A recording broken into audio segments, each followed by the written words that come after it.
रहा था। एक घर में खुशियों का माहौल था, यानी कि आज यहाँ पर एक लड़की को देखने वाले लड़के वाले आने वाले हैं। यहाँ पर वह लड़का भी अपने माता पिता के साथ, अपनी बहन के साथ उस घर में आया है और उस लड़की के साथ बैठकर बातचीत करना शुरू कर देता है। यहाँ वो लड़की वाले बड़े अच्छे ढंग से पूरा प्रयास करते हैं, बड़े अच्छे ढंग से उनको खिलाते पिलाते हैं, संतुष्ट करते हैं। उनकी जब बातचीत हो रही होती है उसी समय वो परिवारजन कहते हैं कि भाई एक काम करो, ये लड़का और लड़की को अकेले कमरे में भेज दो ताकि ये लोग बैठकर बातचीत कर ले और अपने एक दूसरे की जो बात है वो बता दें।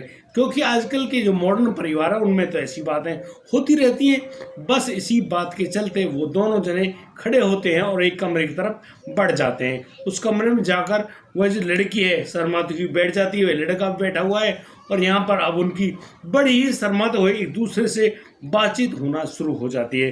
वह लड़की लड़के से पूछती है कि क्या मैं आपको पसंद हूँ।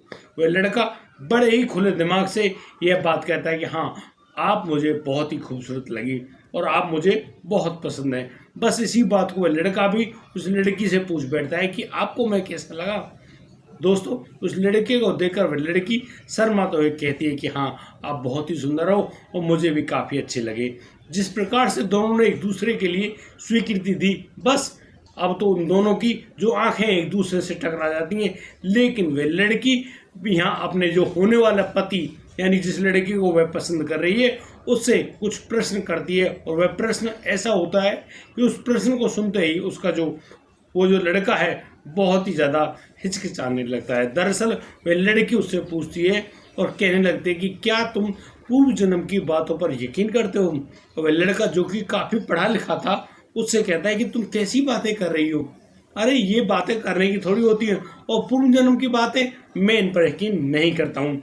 लेकिन दोस्तों, जिस प्रकार से उनकी ये बातें आगे बढ़ना शुरू हुई, वो लड़की उससे कहती है कि देखो, वह कभी भी माँ नहीं बन पाएगी। और इस बात को सुनकर वह लड़का और ज़्यादा मुस्कुराता है, कहता है कि तुम कैसी बातें करती हो, तुम्हें ये बातें करना शोभा नहीं देता। अरे इतना बड़ा मेडिकल क्षेत्र है, इतनी बड़ी उन्नति पाई है, आप इस तरह की बातें करके, आप ऐसी बातें करके मतलब कि इस मेडिकल फील्ड को शर्मिंदा कर रही हो। आपको ये बातें नहीं करनी चाहिए। और ऐसा क्यों नहीं होगा भाई, हम लोग हैं, डॉक्टर्स हैं, बड़े अच्छे ढंग से मतलब इलाज भी होगा तो तुम माँ क्यों नहीं बनोगी।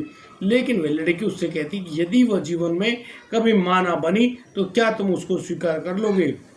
दोस्तों, वह लड़का उससे कहता है कि हाँ बिल्कुल, वो तुमको जरूर स्वीकार करेगा, चाहे तुम माँ बनो या ना बनो। और दोस्तों, जिस प्रकार से उस लड़के ने उस लड़की की हर बात को मान लिया और बड़े ही ढंग से अब तो उनका जो संबंध है वह तय भी हो जाता है। और तय होने के साथ साथ वो दोनों मतलब कि जिस चुनी हुई तारीख है उस पर पति पत्नी बन जाते हैं। वह लड़का जब उस पत्नी को अपने घर लेकर आता है, अपनी पूरी जान छिड़कता है, बड़े ढंग से प्यार मोहब्बत करता है।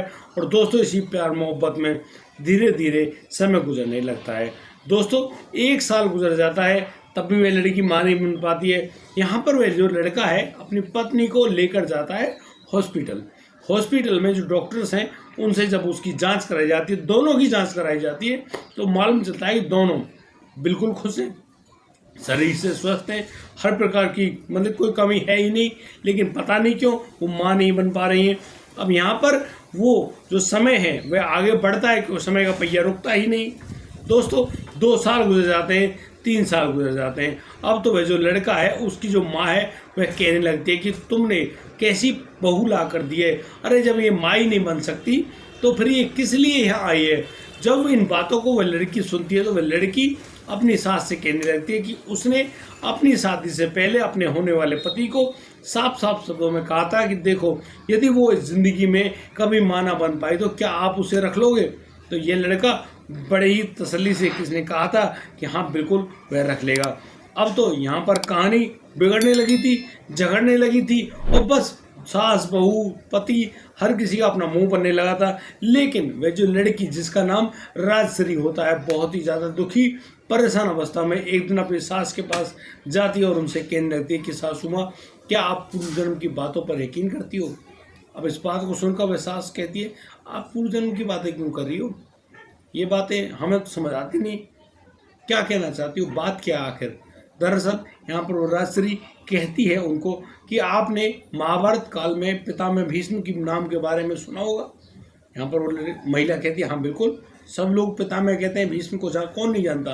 अरे स्वयं मृत्यु का वरदान प्राप्त करने वाला इतना महान, मतलब जो इंसान है जो इस दुनिया में रहा है, जिसने महाभारत जैसे युद्ध देखा, उसको कौन नहीं जानता। लेकिन यहाँ पर वो एक ऐसे प्रसंग को याद दिलाती हैं, कहती हैं कि माताजी आपने उनके द्वारा कही गई बात भी याद रखी होगी। दरअसल ये एक दिन ठाकुर जी से कहते हैं कि ठाकुर जी, मैं जब इन सैया पर पड़ा हूँ, आखिर मैंने ऐसा कौन सा महापाप किया है जिसकी वजह से मुझे इन बाणों की सैया पर लेटना पड़ रहा है। देखिए आज मेरे शरीर के कौन सा अंग ऐसा है जहाँ पर बाण नहीं लगा हो, और इसको मारने वाले कौन हैं? मेरे अपने ही तो हैं। लेकिन मुझे ये तो बताइए कि आखिर मैं किस बात का दोषी हूँ। यहाँ पर ठाकुर जी उनको एक बात बताते हैं कि हाँ, तुमने पाप किया था और बहुत बड़ा पाप किया था, और ये पाप इतना बड़ा था जिसके लिए तुमको ये फल भुगतना पड़ रहा है। भगवान श्री कृष्ण कहते हैं कि तुमने जो पाप किया था तुम्हारे पूर्व जन्मों में किया गया पाप है। पितामह भीष्म कहते हैं कि ठाकुर जी एक बात तो बता दीजिए, मैंने ये पाप कब किया था? क्योंकि मैंने पूर्व जन्म में जाने की पूरी कोशिश करी। मैं 100 जन्मों तक तो गया हूँ, लेकिन मैंने 100 जन्मों में भी कभी भी ऐसा कोई पाप नहीं किया है। आखिर मुझे यह पाप कब हुआ है, मुझे ये तो बताइए। अब यहाँ पर मधुसूदन भगवान श्री कृष्ण कहते हैं कि हाँ बिल्कुल, अब तुम सटीक पहुँचे हो। अभी तुम्हें और पीछे जाने की जरूरत है। ये तो मात्र 100 जन्म है, तुम्हें तो लाखों जन्म हो गए इस मृत्यु लोक में रहते हुए। लेकिन अभी जो तुम्हें याद है वो पिछले 100 जन्मों की है। तुम एक जन्म में जब और पीछे जाओगे तुम्हें मालूम चलेगा कि तुम एक राजा के बेटे युवराज थे, और एक बार जब तुम मतलब शिकार खेलने के लिए वन में जा रहे होते हैं, उस समय यानी कि आपको मालूम चलता है कि एक रास्ते में जो सांप है वो मतलब घायल अवस्था में वहाँ पर पड़ा हुआ है। आपसे देखा नहीं गया, आपका रथ उसके ऊपर से गुजरता, इसलिए आप रथ को रुकवाते हैं, नीचे उतरते हैं और फिर अपने बाण के सहारे से उस सांप को वहाँ से उछल देते हैं। और जैसे वो सांप ऊपर उछलता है, वो सांप जाकर गिरता है कांटों की झाड़ियों में, और फिर तो उसके शरीर में असंख्य मतलब इतने कांटे निकल जाते हैं आर पार कि वह तड़प तड़प कर अपने प्राण खोता है। अब अचानक मृत्यु तो उसे नहीं आएगी, उसको कई दिन बीत जाते हैं, और वह जब अपने आत्मा से इस बात को कहता है कि आपको भी ऐसा फल भुगतना पड़ेगा, तो पितामह भीष्म आज आप बाणों की सैया पर मौजूद हो। बस इस बात को सुनकर वह सास कहती कि हाँ बिल्कुल, ये प्रसंग भी उसने सुना है और उसको मालूम भी है कि बिल्कुल यही कहानी होती है। तो यहाँ पर राजश्री कहती है कि माताजी उसके साथ भी कुछ ऐसा ही हुआ है। दरअसल उसको पूर्व जन्म की सारी बातें याद हैं, और यह न जाने कितने साल इसको हो गए हैं जो इस मृत्यु लोक में लगातार तड़प रही है अपनी औलाद के लिए। इसके शरीर में कोई दिक्कत नहीं है, फिर भी इसके शरीर में ऐसी समस्या आन पड़ी है। अब वह जो माँ है, सासू माँ, वो कहने लगती है कि बहू जब तुम इतना सब जानती हो तो मुझे विस्तार से बताओ ना। तो यहाँ पर राजश्री जो कि मुंबई की रहने वाली एक बिल्कुल मॉडर्न बहू है, वो कहने लगती है कि सासू माँ आपको यदि सारी सच्चाई जाननी है तो बड़े ही गौर से मेरी बातों को सुनिए। दोस्तों अब यहाँ पर वह राजश्री आसन लगाकर नीचे बैठ जाती है, थोड़े समय के लिए अपनी आंखों को बंद करती है और बस गहराई से सांस लेते हुए कहने लगती है कि माताजी मैं उस समय भी यहाँ पर मौजूद थी जब मेरा नाम धौरा था और मेरे पत्नी का नाम घोरा था। हम दोनों उस समय जब आदिवासियों का राजा महाराजाओं का राज हुआ करता था, तो हम लोग यानी कि मध्य प्रदेश के आसपास, जो कि फिलहाल में मध्य प्रदेश है, उस समय पर ये अलग नाम हुआ करता था, और हम लोग जंगलों में एक कबीले के रूप में रहा करते थे। लेकिन जीवन यापन करने के लिए हमको कुछ ऐसे कार्य करने पड़ते थे जो कि अनैतिक थे। यहाँ पर एक दिन जब मेरे पति को कुछ अंडे हाथ लगते हैं तो वह उन अंडों को बाजार में लेकर जाता है, उसको उन अंडों की अच्छी कीमत मिलती है। दरअसल वो अंडे होते हैं उल्लू के। अब उन अंडों को जो कि तांत्रिक क्रियाओं में इस्तेमाल किए जाते हैं, यानी कि उनको बहुत अच्छी रकम मिली है। जब घोड़ा घर आता है वो मुझको बताता है कि देखो, यदि हमने पक्षियों के अंडे इकट्ठे करने शुरू करे और उनको बाजार में बेचा तो हमको अच्छी जो कीमत मिल जाएगी। बस इसी प्रकार से मैं अपने पति का भरपूर साथ निभाती हूँ, और बस हम रात के अंधेरे में ऐसी जगहों को ढूंढा करते हैं जहाँ पर ये अंडे वगैरह हैं वो छुपे होते हैं। फिर हम सुबह के दिन के समय जाते हैं और वहाँ से उन अंडों को चोरी कर लाते हैं। और इसी प्रकार से हमने ना जाने कितने ही अंडों को ऐसे ही बेच दिया। और यहाँ पर तांत्रिक प्रक्रिया करने वाले जो तांत्रिक होते हैं वो उन अंडों का पता नहीं क्या करते हैं, लेकिन हम भी तो बहुत बड़े दोषी बन जाते हैं। और इसी दोष के कारण हमको आज यह वक्त भुगतना पड़ रहा है कि हम लोग मतलब सब कुछ सही सही होने के बावजूद भी माता पिता नहीं बन पाते हैं। मैंने जब जैसे तुम्हारे बेटे को पहली नज़रों में देखा था, मैं उनको पहचान गई थी कि यही मेरे पति गोरा हैं, जो कि वर्षों से मेरे पति ही बनते आ रहे हैं। लेकिन मैं क्या करूं, ये दंड तो हमको ही भुगतना पड़ेगा। अब यहाँ पर इन बातों को सुन रही हुई सासू माँ कहती है कि बेटा ठीक है, अब जो तुम कह रही हो तो मुझे तुम्हारी बात तो सुनने में अच्छी लग रही है, लेकिन मैं इन बातों पर यकीन नहीं करती हूँ। एक काम करो, तुम अब एक अनाथ आश्रम जाइए। जब तुमसे बच्चे नहीं हो रहे तो कोई बात नहीं, अनाथ आश्रम में कितने ही बच्चे हैं, वहाँ से एक बच्चे को गोद ले लीजिए। अब इस बात पर वह लड़की यकीन भी करती है, विश्वास भी जताती है और बस अपने पति को इस बात के लिए मना लेती है। तो एक रात जब वह मतलब कि राजश्री अपने पति को बताती है इन पूरी कहानी को, तो वह भी कहता है कि तुम किस प्रकार की बातें करती हो, मैं इन बातों पर यकीन नहीं करता। एक काम करो, जब तुम कह रही हो तो हम लोग अनाथ आश्रम जाकर वहाँ से किसी बच्चे को गोद ले लेते हैं। दोस्तों, वो लोग वहीं के एक अनाथ आश्रम में पहुँचते हैं और आप अनाथ आश्रम की पूरे हालात को जानते होंगे। वहाँ पर न जाने कितने ही बच्चे मौजूद हैं और वो बच्चे बिना माता पिता के प्यार के बस जैसे जैसे अपनी ज़िंदगी जीवन यापन गुजार रहे हैं, लेकिन कम से कम उनको एक ऐसी छाँव तो मिल रही है जिसको अनाथ आश्रम की छाँव कहा जाता है। और वो जो पति पत्नी है एक दिन अनाथ आश्रम पहुँच जाते हैं और वहाँ पर एक लड़के को गोद ले लेते हैं। सारी प्रक्रिया को पूरा किया जाता है और उस लड़के को जब वो अपने घर ले आते हैं और उसका ठीक ढंग से पालन पोषण करने लगते हैं।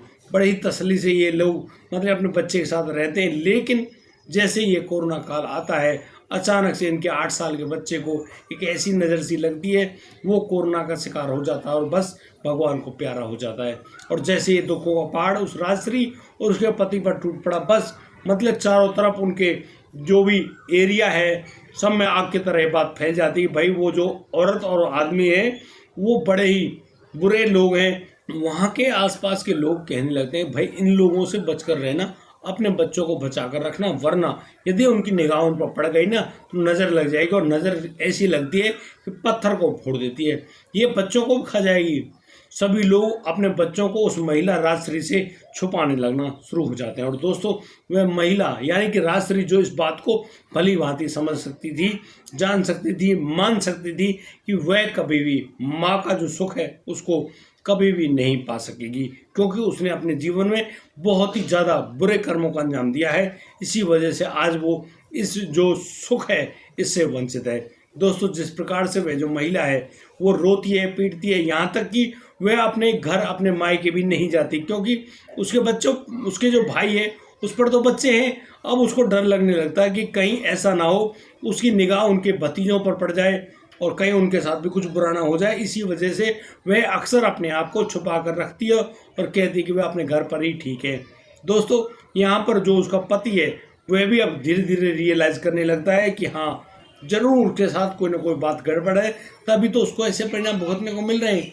दोस्तों, वो पति पत्नी मतलब कि ऐसे घूमते हैं उस समाज में जैसे कि मुंह छुपाकर, कभी कभार अपने घर से निकलते हैं। और तो और अब तो जो उसके मोहल्ले पड़ोस के जो लोग हैं उनको मतलब कि पागल कहना शुरू कर देते हैं, कहते हैं कि इनका दिमाग चल गया है, ये लोग पागल हो गए।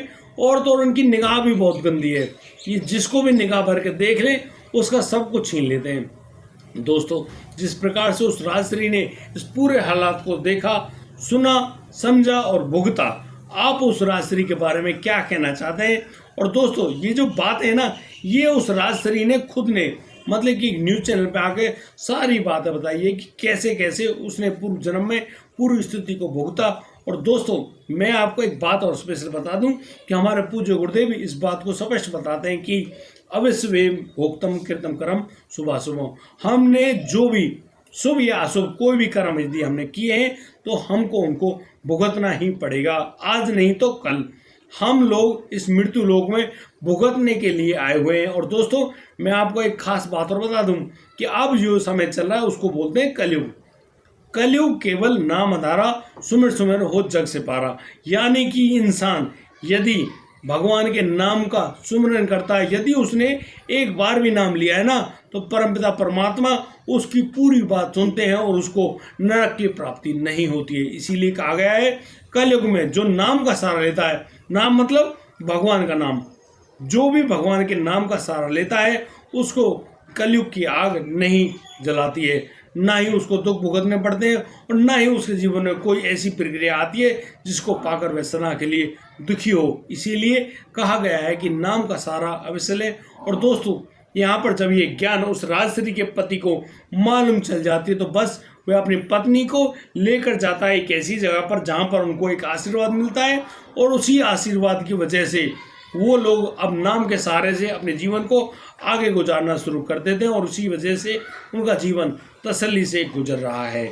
दोस्तों, इस समय राजश्री की उम्र करीब 50 वर्ष हो गई है, उनके पति की उम्र करीब 52 साल है और वो दोनों पति पत्नी के रूप में भगवान के नाम का सहारा लेकर अपना जीवन यापन तो कर रहे हैं, लेकिन अभी तक उनको ना तो कोई संतान प्राप्त हुई है और ना ही वो कुछ ऐसा करना चाहते हैं, क्योंकि वो अब भगवान की गुरुदेव की बातों पर खरा उतरना चाहते हैं और इसी बात को कहते हैं कि भैया जो जिंदगी में हो रहा है हमने उसको सहर्ष स्वीकार किया है और इसको स्वीकार करने के एवज में अब हम लोग किसी को भी इसका दोषी नहीं समझते, क्योंकि यह दोष हमसे ही हुआ है, अब का नहीं तो कभी और के जन्म होंगे। और दोस्तों, यह मृत्यु लोक है, इस मृत्यु लोक में हम सब लोग भुगतने के लिए आए हैं। जिस प्रकार से उस दंपत्ति ने इस पूरी प्रक्रिया को भुगता है, आप लोग उनके बारे में क्या कहना चाहते हैं और आप लोग इस वीडियो से क्या सीख लेते हैं, क्या समझ लेते हैं, आप लोग हमको कमेंट करके सुंदर सा आशीर्वाद देकर अनुग्रह जरूर करें। और दोस्तों, यदि हमसे कोई भी गलती हुई है उसके लिए हम आपसे हाथ जोड़कर माफ़ी पाना चाहते हैं। और दोस्तों, आज के लिए सिर्फ इतना ही, अब दीजिए मुझे इजाज़त, मिलता हूँ कल, लाता हूँ एक कोरोना का मामला।